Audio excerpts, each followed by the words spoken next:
Umentri rangba kejela konrad ke sangma ne kasingi apply pat IT ru shaki paitba ya ki micro ATM shaki business correspondent agent ne BCA kajing IT umentri rangba kalong hakmat kajing donlang umentri badai kmi ya katanat community and rural development uba hamlet son doling ha kajing elang kablalong hayojana bhavan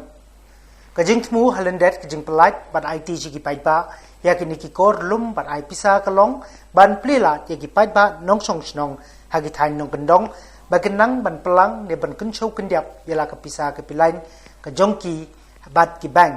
ha ka jo kopor ka ban yarap ban tunsuk ki ba kin sai ha ka no kopor ka ba kisngu don kam ya ni ka kam ka dei lengba balairap ban ai jingbut da ka Meghalaya State Rural Livelihood Society MSRLS Rengkat ke jingi Trailang ke Meghalaya Rural Bank MRB per ke National Bank for Agriculture and Rural Development ne NABARD. Habakren kumukongsan hakini ke jingi lang nakaliang ukonrat ke sang mau loong baka thong jong ni ke kam ke long baka la ha ban punpoi hado ki tingkong yen jong ki priu ha be dei pat ki cham pan kunchau kundiap ne pan sei pisa lemba pat ki bank ukonrat ula pen pauru ya ke jing shisha bakum ke jela kala sem jing e pha bakan la panyajan pat ki pai ba nong song snong ha be dei pat ki kam ban lum ban kun chou ne banyara ban pin sei pisa ya ki brio ha gi thai nong kundong da kumta lingba ka ni ke project lakhmilinti ban nang ni shakmat ki pai ba nong kundong kin sastang ban chim yi ki la jing e rap ha be dei pat ke jing kun chou pisa ha ki bank patru yi ki lat klinti pakila bakin chim yi ki ram ki sha pat ban sei ya kapisa hakanu kopor bagi don kam. So I think it's important to get a combination of both of these and a strategy that's going to combine these two. And as government and as the finance department and as the minister and chief minister in charge of finance, I've been very, very clear that the banking infrastructure must go up. So therefore, not only are we going to promote these banking correspondents more, I have discussed in detail with our finance department and with our CRA department, and I was just having a talk with our chairperson of MRB that we would target that within this financial year, before March,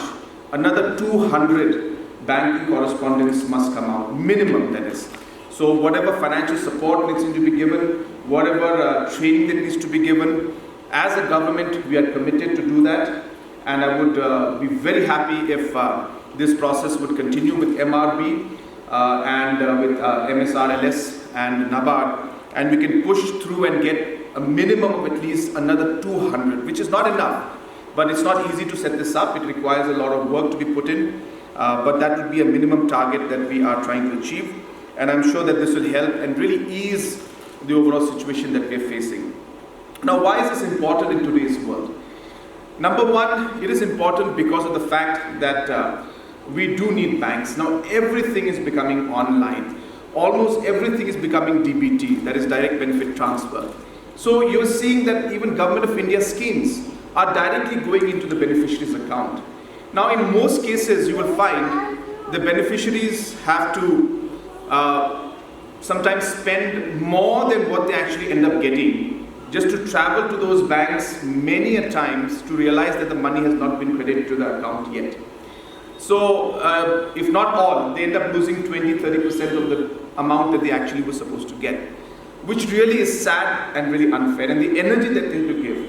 like was being mentioned by the chairperson, now the old age pension is just about 500 rupees. Now if an old person has to travel 5 kilometers, sometimes 10 kilometers, just to get the 500 rupees. Number one, it's not fair. Number two, it costs the particular individual. So I think these kind of schemes in the future, I mean now also and in the future, more of such schemes, I'm pretty sure that the banking correspondents will be able to service very easily, and schemes like the old age pension or the widow pension or the different kind of pensions we have for the differently abled, all these schemes, and I'm sure that in the future even strengths to give out the NREGS money, these also are areas of concern where we're finding people standing in line in queues, and during COVID time it's not really a safe thing to do. So obviously it makes complete sense then to ensure that we are able to provide the finance at the doorstep of all these beneficiaries